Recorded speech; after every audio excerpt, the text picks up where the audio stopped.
Hi, this is Frank Blakeley with American Capital, Aliso Viejo. Wanted to just continue our series on educating you on what is really involved with no cost versus cost and all the little intricacies based on pricing a loan and what you deal with specifically refinancing. So today, remember last time when we spoke, we talked about a par rate. A par rate is the rate prior to having to pay down points to get that lower rate. So basically, you're paying either way, either upfront or long term, and we want to find out which one is best for you. So some assumptions that we're going to go over today is that we're going to take a $345,000 loan amount. Okay, that's the base loan amount. Closing cost would normally be about $3,700. Origination fee would be 1%. Again, that's how American Capital or whatever loan originator you're working with gets compensated. That's an origination fee. So a total of $7,200 at par. So at par, 4.125 is the going rate. And remember, when we go higher in rate, you're going to get less cost because you're paying more over time at 4.625, which we're going to be assuming today. So what we want to do is go, how much do your personal goals really play into this on the decision you make as far as what type of mortgage you go to?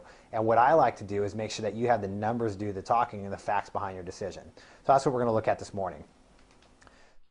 So we're going to see right here, today at par, we're at 4.125% on a 30-year fixed. So if we take $345,000, what happens is those fees, remember, you don't pay those out of pocket unless you choose to. We're just going to take that $7,200 and we're going to add it to the loan. So now your new loan amount is $352,200. So at 4.125%, your principal and interest payment fixed for 30 years is $1,706. Round up to 1707. How about that? Now, if we did 4.625 today on a 30-year fixed, because we're going above par, so a 0.5% higher in interest rate, you're not having to add that much to the loan balance. Actually, only $500. That's your total out of I guess in the loan amount expense, including everything. So taking that base loan amount of $345,000, your new loan amount would be $345,500. 4.625, your payment is $1,776.35. So it's only $70 difference a month. But what we want to see is, again, short-term and long-term, which one's going to make the most sense for you. So we're going to assume that you're going to stay in the loan for 5 years. So let's look at this. So over 5 years, which is about how long it will take to recoup that money, the extra $4,500 for going to that less of a loan amount, sorry, $6,500, it only saves you $969, but it still saves you. So what I want to do is I want to show you, okay, what if you took this extra $70 that you're saving from going to 4.125, the disciplined person that wants to pay off their house, and took that and applied it directly to the principal balance, assuming that you did this 4.625 payment. So you look down here, this freedom point is actually how fast you'll pay off the house. So you would pay off the house over 2 years faster by just taking $70 a month and applying it directly to your principal balance. That's how much that extra money adds up. So after a 4-year time point, you're actually investing at 4.125 because you're going to pay off your house faster. So we're going to see when that recoup phase is actually specifically happening.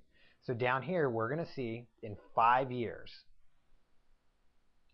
In 5 years, the balance, by taking that extra $70 and the total closing points of $7,200, the balance is $314,539 in 5 years from now, versus $315,543 when you're doing 4.625 and only paying closing costs of $500. So you're going to see, again, if you're planning on staying in the house less than 4 years, well, I would do the $500 at 4.625. Now, if you're one of those people that hear that, they say, well, you're burying me in this house, I'm staying in here. Well, you know what you might want to look at that 4.125, invest in a lower payment, take that payment savings, apply it to your principal balance, pay your house off faster, and have the option, if you ever need to make that lower payment, to have it. So if you'd like us to run that through that scenario for you and factually see which decision is best for you instead of just taking numbers that you hear over the phone and feeling like it makes sense or telling somebody else that it makes sense because it might make more sense for them than you, we'll go ahead and run that through us. Give us a call at American Capital, email us, we'll be happy to help you out. Thanks.